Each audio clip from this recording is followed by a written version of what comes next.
Dios les bendiga, amados pastores, obreros y hermanos en Cristo presentes en esta hermosa reunión de la novena región en Coyipulli. Para mí es un honor y una bendición del Señor poder estar entre ustedes y compartir una palabra de parte de Dios. No vengo a enseñarles como quien ya lo sabe todo o como un maestro perfecto. Vengo como un consiervo que también ha sido tratado por el Señor, un siervo que ha conocido alegrías, pero también luchas, cansancios y por sobre todas las cosas, la inmensa misericordia de Dios. Hoy quiero compartir un tema que el Señor ha grabado en mi corazón, un ministerio auténtico, apoyado en el texto bíblico de Hechos 1:1, donde Lucas nos dice que escribió acerca de todas las cosas que Jesús comenzó a hacer y a enseñar. Hoy les invito a que abramos el corazón, no para escuchar una conversación, una charla, sino para recibir una palabra viva que ministre primero nuestras propias almas.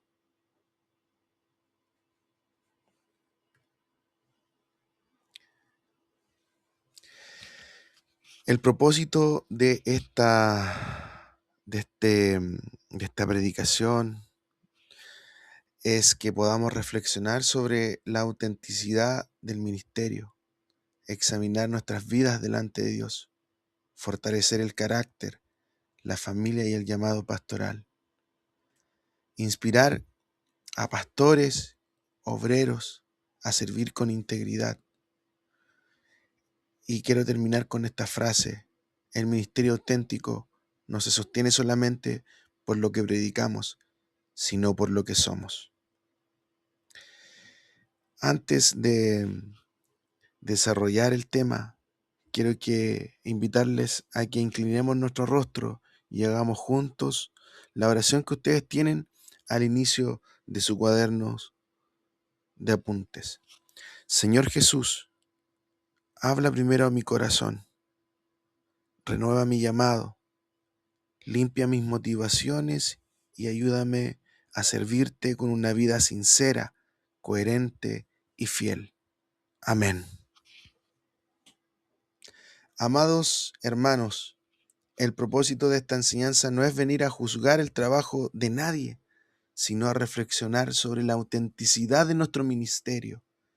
Como dice la frase que ustedes ven en pantalla, el ministerio auténtico no se sostiene solamente por lo que predicamos desde el altar, sino por lo que somos delante de Dios, delante de nuestra familia y delante de nuestra iglesia.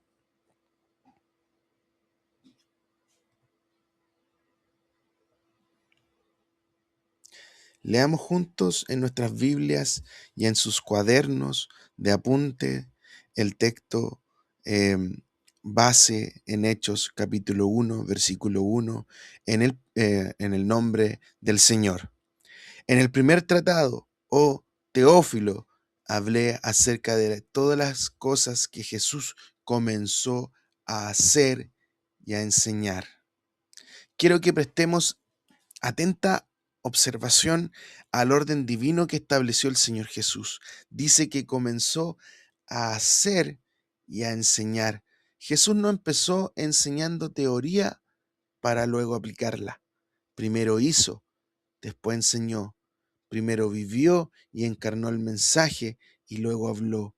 Primero modeló la obediencia con su propia vida y después dio mandamientos a sus discípulos. El fundamento de todo ministerio verdadero es que la vida va antes que la enseñanza.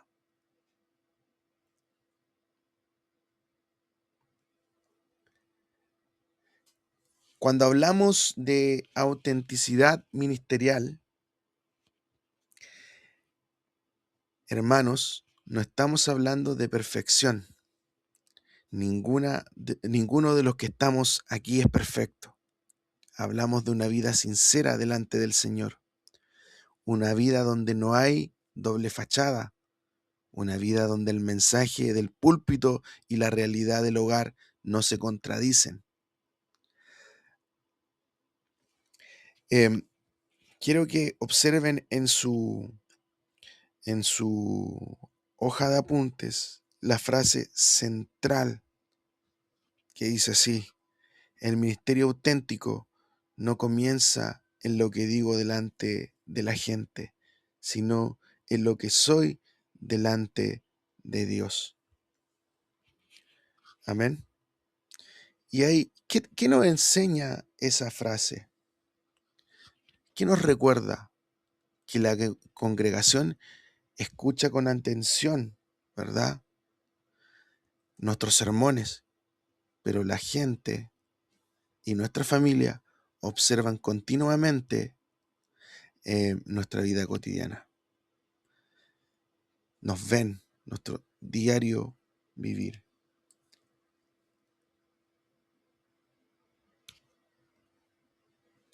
Hay una pregunta que, que está abajo de su hoja, la segunda hoja.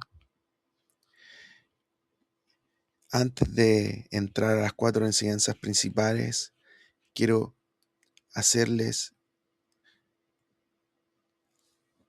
esta pregunta para que podamos reflexionar en conjunto, juntos. Cuando un pastor u obrero baja del púlpito, ¿qué mensaje sigue dando su vida?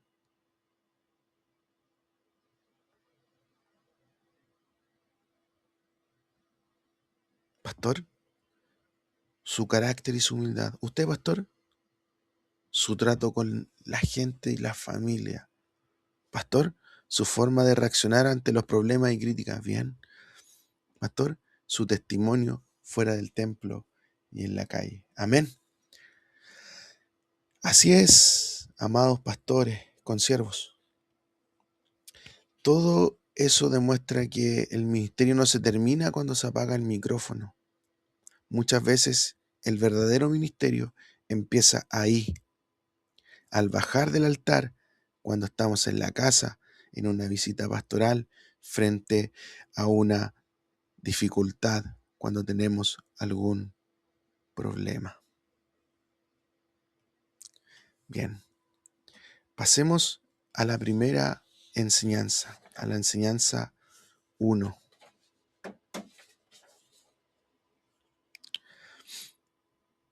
El ministerio comienza en la intimidad con Dios.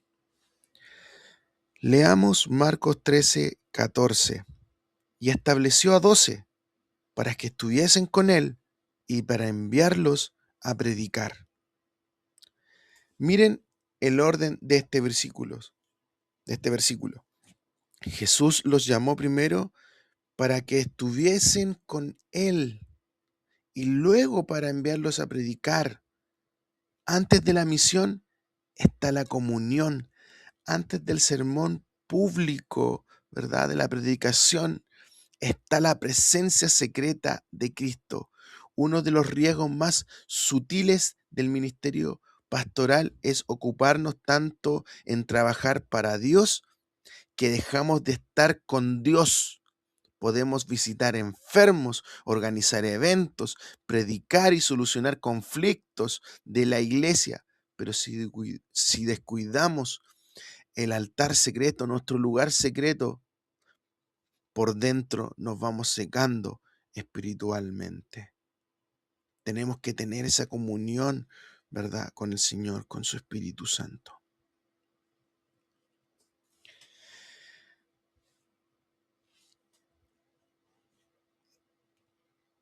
Y aquí tengo una pregunta para que podamos reflexionar. Abro aquí el micrófono para que ustedes puedan responder. ¿Qué cosas amenazan hoy nuestra comunión con Dios, aún siendo pastores y obreros?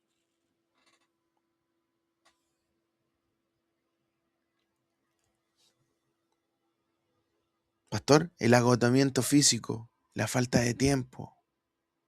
Pastor, la sobrecarga de responsabilidades y la rutina. mi pastor, las preocupaciones por los problemas de la iglesia. Mi pastor, las heridas o decepciones ministeriales. Tienen toda la razón, amados pastores, obreros, consiervos. A veces los siervos de Dios no nos alejamos de Él por rebeldía, sino por cansancio. Pero recuerden lo que anotaron en sus cuadernos. El alma del siervo también necesita volver a la fuente. Marcos 1:35 muestra que Jesús, levantándose muy de mañana, salía a un lugar desierto a orar. Ahí iba y oraba y tenía intimidad, ¿verdad?, con el Señor.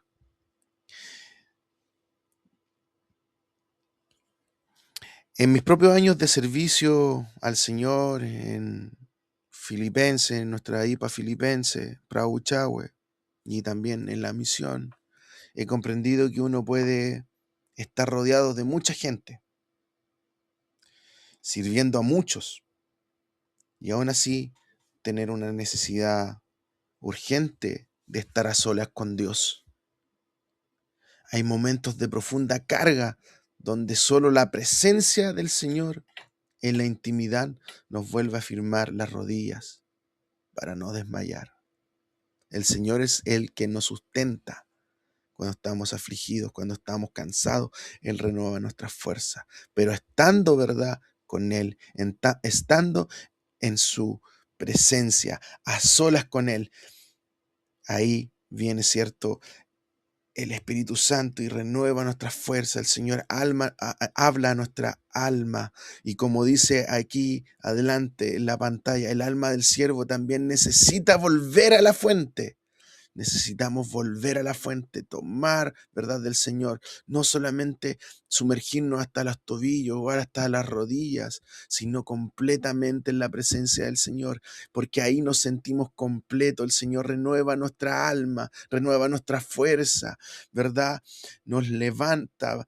Si estamos cansados, si estamos pasando por problemas, por necesidad, el Señor nos lleva en victoria, ¿verdad? Pero necesitamos volver a la fuente.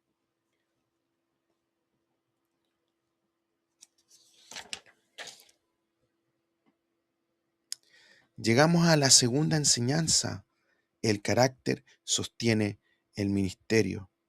Leamos 1 de Timoteo 3, 2 al 7 y Tito capítulo 1, versículos 7 al 9. Pablo establece requisitos del obispo. ¿Cómo tiene que ser? Dice, irreprensible, sobrio, prudente, decoroso, hospedador, no pendenciero, amable, apacible, no avaro, que gobierne bien su casa. Noten que cuando Pablo habla de las condiciones para servir, no empieza destacando la elocuencia, la voz potente o la capacidad de llenar templos. Empieza hablando de carácter. Los dones espirituales y talentos pueden abrirnos puertas, ¿verdad? Pero solo un carácter íntegro sostiene el llamado a través de los años. En la revista 625, el pastor Osvaldo Carníbal dice una frase muy confrontadora. Nosotros no enseñamos de lo que sabemos, sino de lo que somos.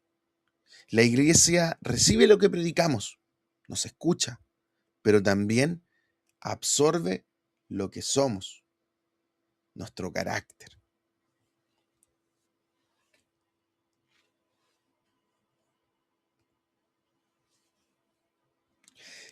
¿Qué daña nuestro testimonio? Les pregunto a ustedes, hermanos, pastores, ¿qué es qué es lo que más rápido puede dañar o destruir el testimonio de un pastor? u obrero. Pastor, el orgullo y la soberbia. Mi pastor, el mal carácter y el trato duro con las personas. Mi pastor, la falta de perdón y la doble vida. Amén.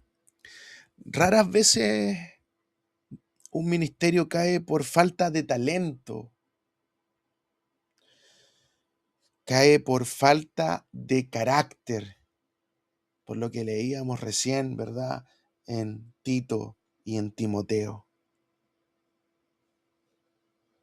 por la sobriedad, por la integridad, por la prudencia, por la amabilidad, el dominio propio, el buen testimonio, ¿verdad? Por eso debemos permitir que Dios trate diariamente con nuestro temperamento. Adelante ustedes pueden observar que hay una frase. Repitan conmigo esta frase. El ministerio auténtico se demuestra especialmente en los momentos difíciles.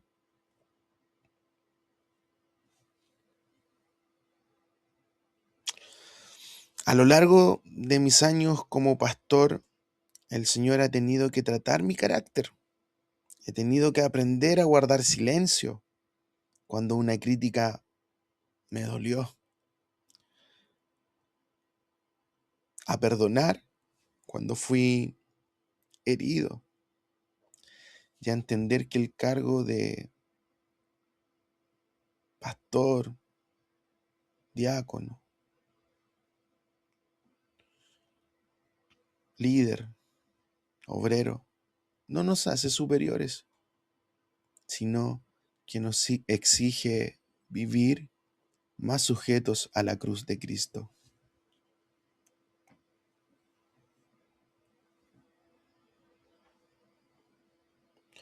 Avanzamos a la tercera enseñanza. El primer rebaño es la familia. Leamos en primera de Timoteo 3, 4 al 5. Que gobierne bien su casa, que tenga a sus hijos en sujeción con toda honestidad, pues el que no se sabe gobernar su propia casa, ¿cómo cuidará de la iglesia de Dios? Pablo une directamente el ministerio en el templo con la vida en el hogar. La iglesia escucha nuestros sermones, nuestras predicaciones, pero nuestra familia ve nuestra vida diaria. Nuestros hijos ven nuestras oraciones, pero también ven nuestras reacciones, nuestro cansancio y nuestras debilidades.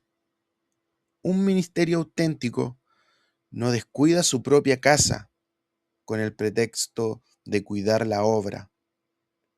Dios no nos pide que tengamos familias perfectas, que, que aparenten ante la gente, no, que engañemos, que tengamos doble testimonio. No nos pide eso.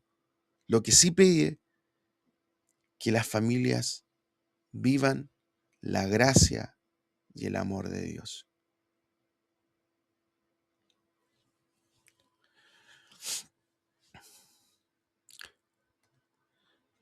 Los desafíos, conversemos con sinceridad, hermanos, pastores. ¿Qué desafíos enfrentan hoy las familias de los pastores y obreros? Los desafíos que tenemos, ¿verdad? O que tienen nuestras familias. Mi pastor, la falta de tiempo por tantas actividades del templo. Bien. Mi pastor, las críticas constantes de la congregación hacia los hijos o la esposa. Mi pastor, la presión sobre eh, los jóvenes de no cometer errores, jóvenes pastorales de no cometer errores. Mi pastor, el desgaste y el cansancio emocional del hogar, ¿verdad? Muchas veces eh, tenemos mucha carga pastoral, ¿verdad? Muchas actividades, cosas por hacer. Y eso también de repente nos falta el tiempo. Hay críticas constantes de la iglesia, de los hermanos, de las personas. También está la presión sobre nuestra familia, sobre nuestros hijos, como les comentaba recién, ¿verdad? Y es una gran verdad. Por eso nuestras familias necesitan nuestro apoyo, necesitan nuestra comprensión, no exigencias irreales.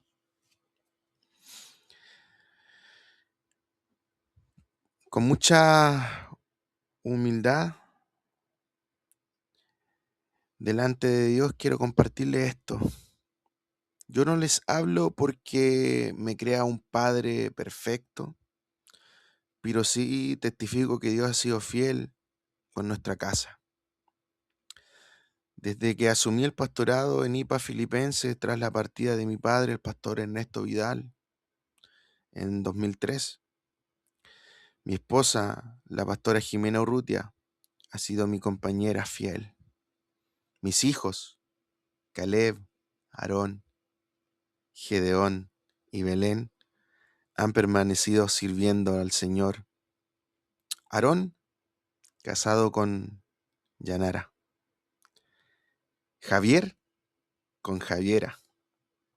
Caleb, que pronto se casará con Daniela. Y Belén, que cursa su educación media. Ver a mis hijos sirviendo a Dios no es un mérito humano, no es por mis fuerzas, es únicamente la gracia y misericordia de Dios. Y la mejor forma de transmitir nuestra fe a nuestros hijos es cuando ven en la casa al mismo Dios del cual nosotros predicamos desde el altar. Ven nuestro testimonio. Nuestras acciones hablan más que las palabras. Y hay una pregunta en los apuntes ahí al final, que es una reflexión personal que ustedes pueden anotar ahí. La pregunta dice: ¿qué puedo hacer para cuidar y fortalecer mejor a la familia, a mi familia? Y ahí eso es personal. Ustedes pueden anotar ahí y escribir qué acción concreta podrían hacer para fortalecer y cuidar mejor a su familia.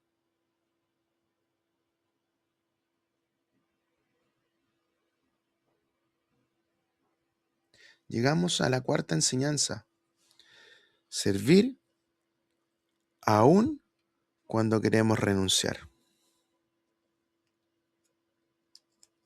Leamos Gálatas 6:9. No nos cansemos, pues, de hacer bien, porque a su tiempo segaremos, si no desmayamos. Y en Primera de Reyes 19:4 dice, donde el profeta Elías, agotado y amenazado, se sentó debajo de un enebro y pidió la muerte diciendo: basta ya, oh Jehová, quítame la vida. La Biblia no oculta el cansancio de los siervos de Dios. Podemos estar cansados, podemos estar fatigados, podemos quedarnos sin fuerza. Elías no había perdido la fe. Si estamos pasando por ese tiempo, no quiere decir que nosotros estemos sin fe o haber perdido nuestra fe. Elías estaba extenuado por la batalla espiritual. Y miren la ternura de Dios. No lo reprendió, le envió un ángel, le dio de comer, lo hizo descansar y luego y luego lo volvió a levantar para cumplir su propósito.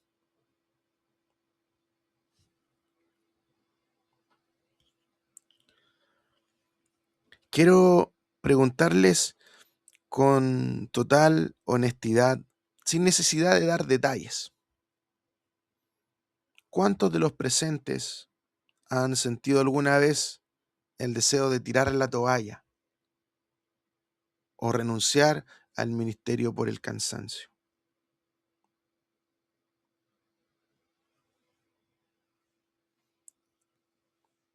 Veo manos levantadas, veo los gestos de asentamiento, ¿verdad?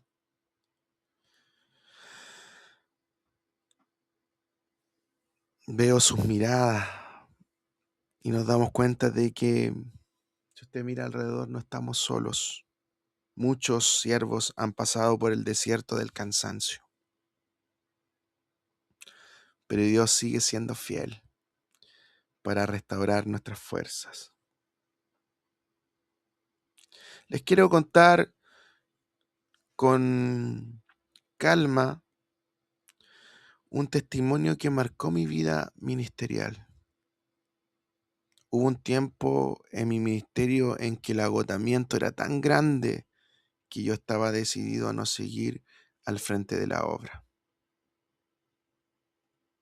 Sentía que el peso era excesivo.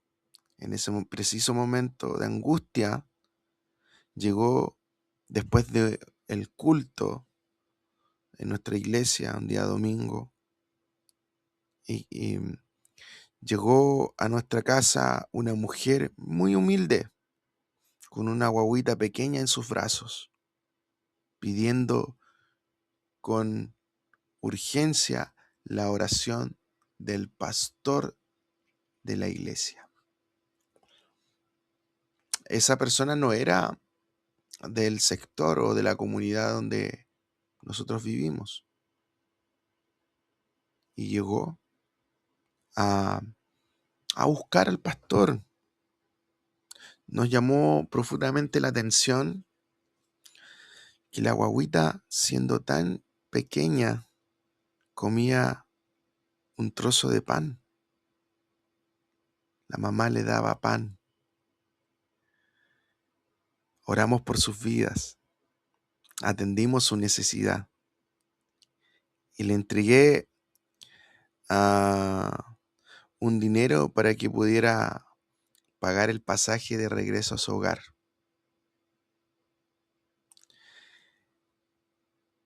Pero cuando salí, al momento de acompañarla a buscarla a la calle, porque decidí en ese momento ir a dejarla en auto, que no tomara la micro,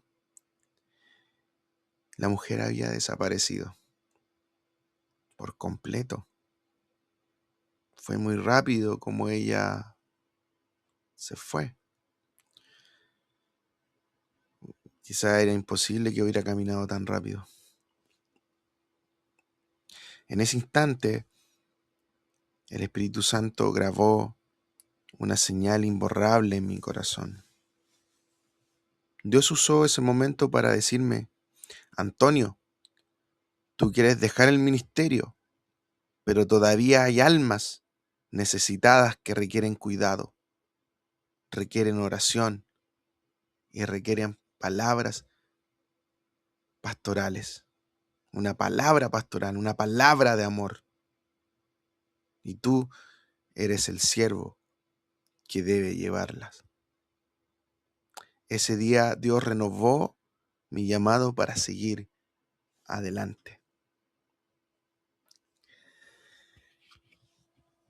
Al final de la enseñanza 4, en su cuaderno de apunte, en su hoja de apunte, hay una pregunta. ¿Qué me recordó Dios acerca de mi llamado? ¿Qué puedes responder?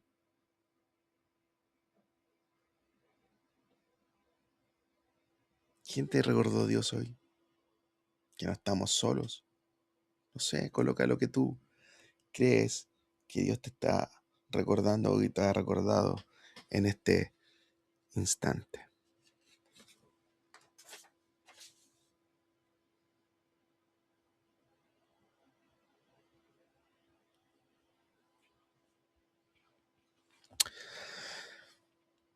¿Qué queda cuando bajamos del púlpito?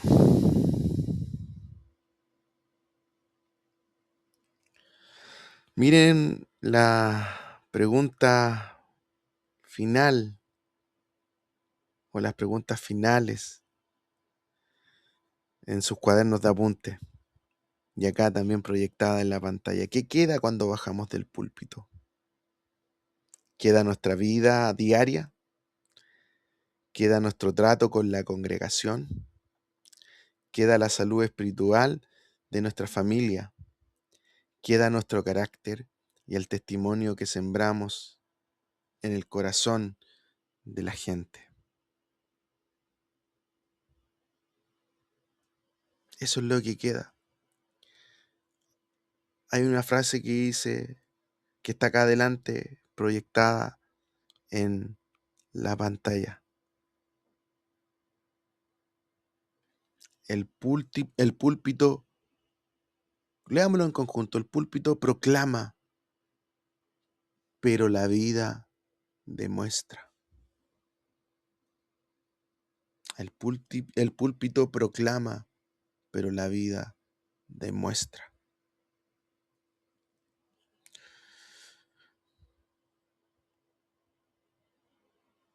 Ahí en su hoja dice, ¿cuál hay una acción que realizaré después de esta reunión?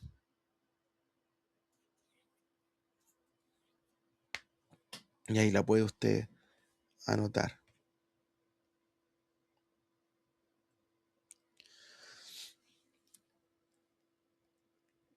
Le pregunto, ¿qué queremos dejar? ¿Qué legado queremos dejar a ustedes para que nos podamos responder acá en conjunto? Yo anoté aquí algunas ideas, algunas respuestas, acá en la pantalla. Y ahí ustedes también pueden escribir, anotar el legado que ustedes desean dejar. Fidelidad, familias sirviendo a Dios, iglesias sanas, saludables, amor por la palabra, humildad, servicio genuino, un ministerio que se parezca a Cristo, vidas transformadas, ¿verdad? Ahí anote usted qué legado usted quiere dejar.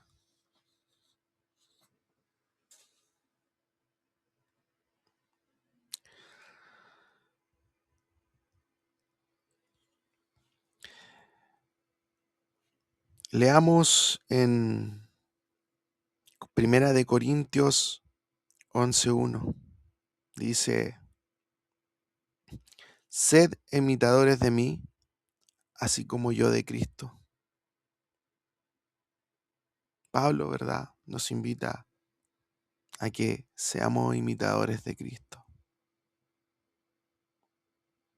Sed imitadores de mí, ser imitadores de Él. Y dice que Él imita a Cristo. Y en 2 de Timoteo 4:7 dice, he peleado la buena batalla, he acabado la carrera, he guardado la fe. Amados consiervos,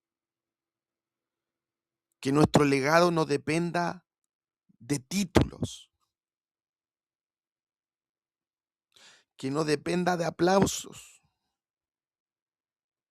que no dependa de reconocimientos terrenales, sino de vidas transformadas, familias firmes en la fe e iglesias saludables.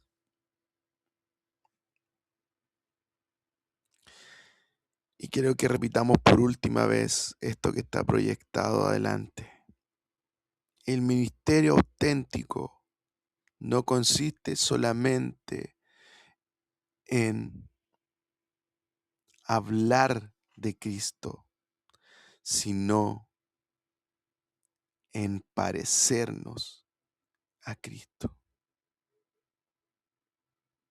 Así es, el ministerio auténtico no es solamente hablar de Cristo, de cómo es, ¿verdad? Hablar de su amor, de su fidelidad, sino es parecernos a Cristo, ser imitadores de Él, ¿sí? Demostrar con nuestras vidas, que nuestras vidas puedan reflejar, ¿verdad? Ser un espejo que refleje su amor. En su hoja final hay una oración. Inclinamos nuestro rostro y la vamos a leer entre todos. Señor Jesús, gracias por llamarnos a servirte. Reconocemos que necesitamos tu gracia. Renueva nuestra intimidad contigo. Forma nuestro carácter. Bendice nuestras vidas. Bendice nuestras familias.